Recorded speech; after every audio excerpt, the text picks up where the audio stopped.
Good morning students. BCom part second के company law के अंतर्गत मेंबरशिप ऑफ कंपनी में हम जो इससे पूर्व के वीडियो में हम डिस्कस कर चुके हैं कि मेंबर्स किसे कहते हैं और मेंबर्स कौन कौन बन सकते हैं। तो इस वीडियो में हम जो आपके साथ शेयर करना चाह रहे हैं मेथड्स ऑफ बिकमिंग मेंबर्स, यानी कि कंपनी में सदस्य बनने की जो विधियां हैं वो कौन कौन सी हैं।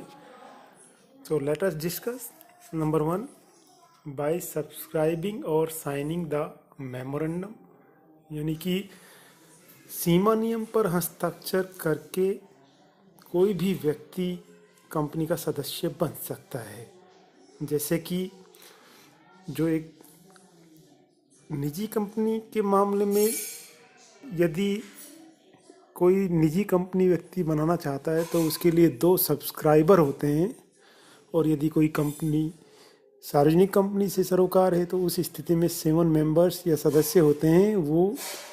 इस तरीके से सीमा नियम या मेमोरेंडम पर साइन करके अभिदाता के रूप में एज ए सब्सक्राइबर के रूप में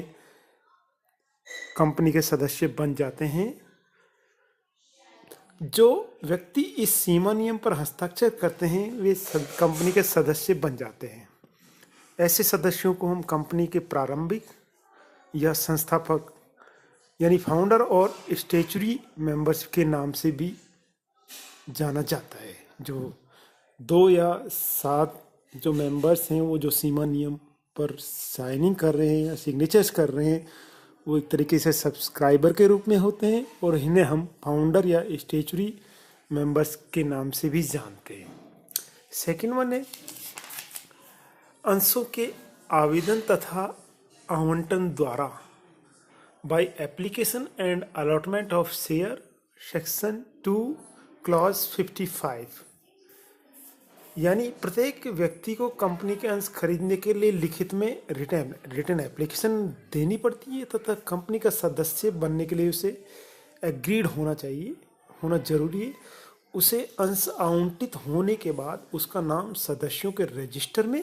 अथवा डिपॉजिटरी के जो रिकॉर्ड्स हैं उसमें लिखा जाता है, तब वह कंपनी का सदस्य बन जाता है। यदि कंपनी किसी व्यक्ति को अंश आवंटित नहीं करती है तो वह कंपनी का सदस्य नहीं बन सकता। Okay. Third one, by transfer of shares, यानी कि ट्रांसफर ऑफ शेयर्स एक तरीके से जब यदि कंपनी का कोई शेयर होल्डर एग्जिस्टिंग अपने अंशों का किसी अन्य व्यक्ति को सोल्ड कर देता है तो ऐसा क्रेता जो बायर है उन अंशों के अंतरण के पंजीयन के साथ ही कंपनी का सदस्य बन जाता है। जब ट्रांसफरर जो अपने शेयर्स का बेचान या शेयर्स किसी ट्रांसफरी के नाम कर देता है तो ऐसी स्थिति में जो कंपनी के सदस्यों का रजिस्टर है उसमें ट्रांसफरर का नाम रिमूव हो जाता है, और जो ट्रांसफरी है उसका नाम सदस्यों के रजिस्टर में लिख दिया जाता है। तो क्रेता तभी सदस्य बनेगा जब अंशों के ट्रांसफर का पंजीयन उसके नाम हो जाएगा। अंशों के ट्रांसफर की प्रोसीडिंग्स पूरी होने पर ही पहले वाले सदस्य यानी कि जो विक्रेता है या ट्रांसफरर है के नाम को हटाकर नए सदस्य जो बायर्स या ट्रांसफरी है का नाम सदस्यों के रजिस्टर में या जो डिपॉजिटरीज के अभिलेख हैं रिकॉर्ड्स हैं उसमें लिख दिया जाता है। इसके बाद हम बात करते हैं फोर्थ वन, अंशों यानी कि बाय ट्रांसमिशन ऑफ शेयर्स और बाय सक्सेशन, यानी कि operation as per operation of law या कानूनी व्यवस्थाओं के अंतर्गत होता है। उसे अंशों का ट्रांसमिशन कहते हैं। जब अंशों के शेयर होल्डर जो होल्डर है या होल्डर पर्सन है उसकी डेथ हो जाती है अथवा अंशों को धारक पागल हो जाता है तो अंशधारी के अंश उसके जो वैधानिक उत्तराधिकारी है, लीगल हेयर है जिसका, उसको अंतरित हो जाते हैं by default by operation of law. तो इसे ही कानूनी भाषा में अंशों का पारेषण या ट्रांसमिशन ऑफ शेयर्स कहते हैं, जिसका हमने अध्ययन पूर्व के वीडियो में कर लिया है। अंशों के ट्रांसमिशन से उत्तराधिकारी कंपनी का सदस्य बन जाता है और अंशों के मूल सदस्य जिसकी डेथ हो गई है या डिसीज हो गया है या लुनाटिक हो गया है, उसके नाम के स्थान पर जो लीगल हेयर है उसका नाम सदस्यों के रजिस्टर या डिपॉजिटरी के अभिलेख में कर दिया जाता है और मूल सदस्य का नाम हटा दिया जाता है। इसके बाद फिफ्थ वन है आपका बाय एस्टॉपल और होल्डिंग आउट, यानी हम कह सकते हैं यदि कोई व्यक्ति कंपनी का सदस्य नहीं है, not a member of any company, किंतु किन्हीं अन्य व्यक्तियों के सामने ऐसा बिहेव करता है या आचरण करता है जिससे उन अन्य व्यक्तियों को ऐसा ट्रस्ट करने का अवसर मिलता है कि वह व्यक्ति कंपनी का सदस्य है, तो वे अन्य व्यक्ति उस व्यक्ति को कंपनी के सदस्य के रूप में उत्तरदायी ठहरा सकते हैं। दूसरे शब्दों में हम कह सकते हैं निम्नलिखित प्रकार के आचरण की दशा में, यानी फॉलोइंग जो कर रहा है पर्सन, उस दशा में कोई भी व्यक्ति कंपनी का सदस्य माना जाता है। नंबर 1, यदि वह व्यक्ति सदस्य बने बिना ही अपना नाम सदस्यों का रजिस्टर या डिपॉजिटरी के अभिलेख में लिखा रहने देता है, उसको कोई ऑब्जेक्शन नहीं होता है, उसका नाम लिखा होता है तो भी उसके पास उनको कोई इस तरीके की आपत्ति नहीं है, वो लिखा रहने देता है। यदि वह व्यक्ति दूसरे व्यक्ति के समक्ष, यानी जिसका नाम डिपॉजिटरी के या सदस्यों के रजिस्टर में लिखा हो रहा है, थर्ड पार्टी के समक्ष कंपनी के सदस्य होने का डेमोन्स्ट्रेशन करता है, प्रदर्शन करता है। और थर्ड वन, यदि वह व्यक्ति अपने आप को कंपनी का सदस्य प्रदर्शित करते हुए दूसरों को अवसर देता है।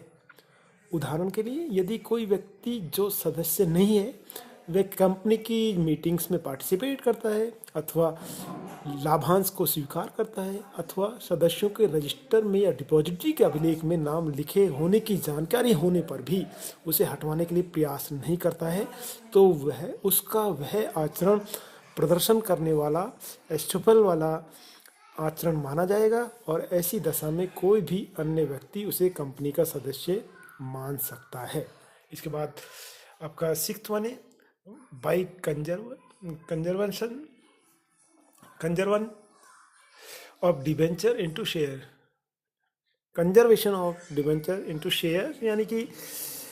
जब जो ऋणपत्र हैं, किसी ऋणपत्र होल्डर है, वो कंपनी के समक्ष अपने ऋणपत्रों को कन्वर्ट करने के लिए आवेदन करता है अंशों में, तो उस स्थिति में उसका जो डिबेंचर्स पर जो उसको इंटरेस्ट मिलता है उसका राइट्स हट जाता है और उसे उसके बदले में उस मूल्य के नंबर ऑफ शेयर्स जारी किए जाते हैं। तो उस स्थिति में उस ऋणपत्रधारी जो होल्डर्स है जिसने अब शेयर्स ले लिए हैं उसका नाम सदस्यों के रजिस्टर में लिख दिया जाता है। इसके अलावा नेक्स्ट वन है by having share for consideration, नगद के अतिरिक्त प्रतिफल में अंश प्राप्त करके। यदि कोई कंपनी किसी दूसरे व्यक्ति के चालू के व्यवसाय को खरीदती है, करंट जो बिजनेस है अनदर बिजनेस या कंपनी को खरीदती है, तो उसके प्रतिफल में अंश जारी कर देती है, तो उस व्यवसाय को बेचने वाला व्यक्ति उसको भी बदले में कुछ अंश जारी किए जाते हैं। तो उन अंशों के जारी करने के फलस्वरूप वह कंपनी चालू व्यवसाय वाली कंपनी या उसके पर्सन्स अंशधारी बन जाते हैं। रिजल्टेड ऐसे व्यक्ति भी कंपनी के सदस्य माने जाते हैं। नेक्स्ट हम यानी सदस्य किस तरीके से बनते हैं, प्रोसेस मेथड्स क्या है। इसके बाद जो इम्पोर्टेंट जो चीज़ आती है वो है टर्मिनेशन और सीजेशन ऑफ मेंबरशिप, यानी कि कंपनी के सदस्य उसकी मेंबरशिप किस तरीके से समाप्त होती है या उसको कैसे सीज किया जाता है। तो इसके दो कारण हैं। जो कंपनी में सदस्यता समाप्त होने के दो कारण, उनको दो क्लासेस में बांटा जा सकता है। नंबर एक, पक्षकार के कार्यों के कारण, by the act of the parties, यानी पक्षकार कुछ ऐसे कार्य कर रहे हैं तो उनकी उन एक्ट्स के रिजल्टेड उनकी मेंबरशिप है वो डिसमिसल मानी जाएगी या टर्मिनेशन उसका माना जाएगा। सेकंड वन है आपका बाय ऑपरेशन ऑफ लॉ, यानी कि कानून के प्रभावी होने पर सदस्यों की कौन सी कंडीशंस है जिसमें सदस्यों की मेंबरशिप, अंशधारियों की मेंबरशिप या सदस्यों की कंपनी में जो सदस्यता है उसको समाप्त कर दिया जाता है। तो number one, by the act of the party, यानी कि पार्टी कुछ ऐसे एक्ट करती हैं जिससे उसकी सदस्यता समाप्त मानी जाती है। Number one, by transfer of shares, अंश अंतरण द्वारा, जब कोई सदस्य अपने संपूर्ण अंश किसी अन्य व्यक्ति के नाम अंतरित या ट्रांसफर कर देता है तो उस ट्रांसफर करने वाले सदस्य की सदस्यता समाप्त हो जाती है तथा सदस्यता ठीक उसी समय समाप्त हो जाती है जब अंश अंतरण की प्रोसीडिंग्स पूरी हो जाती है। तो ऐसी दशा में अंतरिती जो ट्रांसफरी है कंपनी का सदस्य बन जाता है। ट्रांसफरर का नाम उस सदस्यों के रजिस्टर से हटा दिया जाता है। Second one, by forfeiture of shares, अंशों के हरण के द्वारा, जब कोई सदस्य अपने अंशों पर जो ओवरड्यूज हैं, बकाया, चाहे वो अलॉटमेंट पे बकाया हो या कॉल्स इन एरियर्स का भुगतान नहीं करता है तो कंपनी उन अंशों का हरण कर सकती है, फॉरफीचर ऑफ शेयर्स कर सकती है। और जब कंपनी फॉरफीचर ऑफ शेयर्स कर लेती है यानी वापस उनको विड्रॉ कर लेती है, कंपनी ले लेती है उस सदस्य से,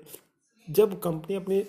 अधिकार का उपयोग करके अंशों का हरण कर लेती है तो ऐसी दशा में अंशधारी का नाम सदस्यों के रजिस्टर में से हटा दिया जाता है और यह एक तरीके से टर्मिनेशन ऑफ मेंबरशिप मानी जाती है।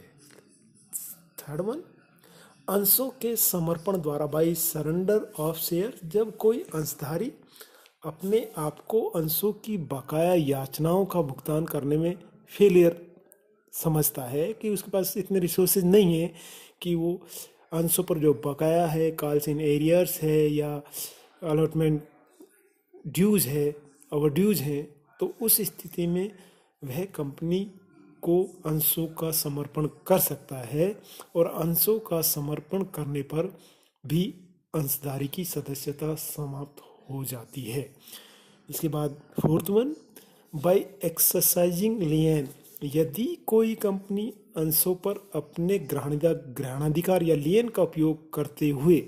किसी सदस्यों के अंशों को अपने अधिकार में लेती है, यानी कोई ओवरड्यूज है और उसके रिजल्टेड कंपनी का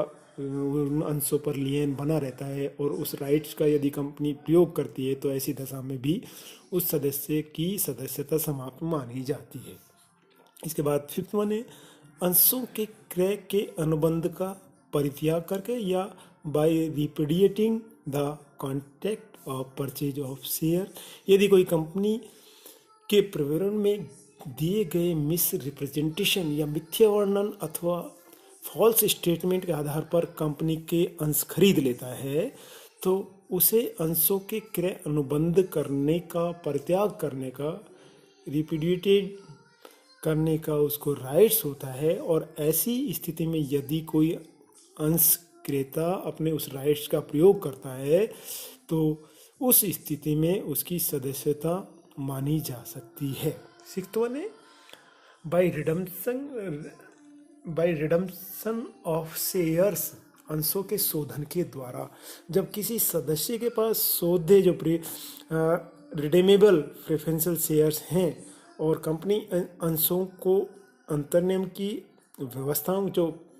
आर्टिकल ऑफ एसोसिएशंस के प्रोविजंस हैं उनका अनुसार उनका रिडम्पशन करती है, तो उस स्थिति में उनका शोधन के बाद उसको जो अंशधारी को पेमेंट कर दिया जाता है और उसके बाद अंशधारी का नाम सदस्यों के रजिस्टर से हटा दिया जाता है तो टर्मिनेशन ऑफ मेंबरशिप मानी जाती है। इसके बाद बाईबैक ऑफ शेयर्स, यदि कोई कंपनी अपने ही अंशों को वापस खरीद कर लेती है, सेक्शन 68 में प्रोविजंस हैं जो पहले हम डिस्कस कर चुके हैं, तो और कंपनी का सदस्य अपने सभी अंश कंपनी को बेच देता है तो वह कंपनी का सदस्य नहीं रहता है। इसके बाद नेक्स्ट जो इम्पोर्टेंट है, बाय ऑपरेशन ऑफ लॉ, किस तरीके से कानून के प्रभावी होने से किसी भी व्यक्ति को कंपनी की सदस्यता से हटाया जा सकता है या उसका टर्मिनेशन कर दिया जाता है। तो उसकी कुछ कंडीशंस हैं जिन परिस्थितियों में ऑपरेशन ऑफ लॉज के लागू होने से या कानून के प्रभावी होने से सदस्यों के नाम को हटा दिया जाता है। नंबर 1, अंशों के पारेषण द्वारा बाय ट्रांसमिशन ऑफ शेयर्स, यानी पहले भी हम डिस्कस कर चुके हैं, जब कंपनी का कोई सदस्य मर जाता है या लुनाटिक हो जाता है या इंसॉल्वेंट हो जाता है तो उसके उत्तराधिकारी को, जो लीगल हायर है, उसको अंशों का हस्तांतरण फोर्सली किया जाता है। इसे ही तकनीकी भाषा में अंशों का पारेषण कहते हैं। जब इस प्रकार अंशों का पारेषण हो जाता है तो मृतक व्यक्ति, जो डिसीज्ड पर्सन है, उसका नाम सदस्यों के रजिस्टर से हटा दिया जाता है, यानी सदस्यता उसकी समाप्त मानी जाती है। सेकंड वन है by insolvency of the members, यानी कि दिवालिया व्यक्ति कंपनी का सदस्य तब तक बना रहता है जबकि अंश राजकीय प्रापक के नाम में अथवा विक्रय के कारण किसी अन्य व्यक्ति के नाम में अंतरित नहीं हो जाते हैं। यानी तब तक जब तक लिक्विडेटर्स, जो बेनिफिशरी के लिए जिसकी नियुक्ति की गई है, तो उस स्थिति में तब तक वह व्यक्ति उस कंपनी का सदस्य बना रहता है। उसके बाद सारे के सारे जो इंसॉल्वेंट पर्सन है या अंशधारी है, उसके सारे के सारे राइट्स हैं, लीगल है, एक तरीके से जो लिक्विडिटर्स है वो उसको ट्रांसफ़र हो जाते हैं। तो और उसके बाद में उस व्यक्ति को कंपनी की सभाओं में प्रेजेंट होने का कोई राइट्स नहीं होता और उसके शेयर्स लिक्विडिटर्स के पास ट्रांसफ़र होने के फलस्वरूप लिक्विडिटर्स उनकी जो लाइबिलिटीज और असेट्स है उसको मीट आउट करते हैं।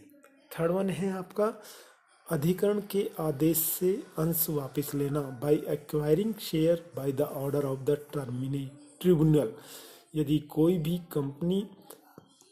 प्राधिकरण के ट्रिब्यूनल के आदेश अनुसार किसी भी व्यक्ति को अंश को वापस लेने का अधिकार रखती है और ऐसी दशा में उस व्यक्ति की कंपनी में सदस्यता समाप्त हो जाती है। और नेक्स्ट लास्ट वन इम्पॉर्टेंट है, कंपनी के डिसोल्यूशन ऑफ कंपनी, यानी कि जब कंपनी का समापन कर दिया जाता है तो कंपनी के विघटन के साथ ही सदस्यता की भी समाप्ति हो जाती है। कंपनी समापन के दौरान तक वह सदस्य बना रहता है। जैसे ही कंपनी की डिसोल्यूशन या कंपनी के विघटन की प्रोसीडिंग्स कंप्लीट होती है, उसकी सदस्यता खत्म कर दी जाती है। तो नेक्स्ट वीडियो में हम मिलेंगे, सदस्यों के क्या राइट्स होते हैं और उनकी क्या ड्यूटीज होती हैं, तथा सदस्य तथा अंशधारी के बीच में क्या डिस्टिंग्विश या डिफरेंसेस होते हैं। तो बहुत बहुत सभी को बहुत बहुत धन्यवाद। Take care, thank you.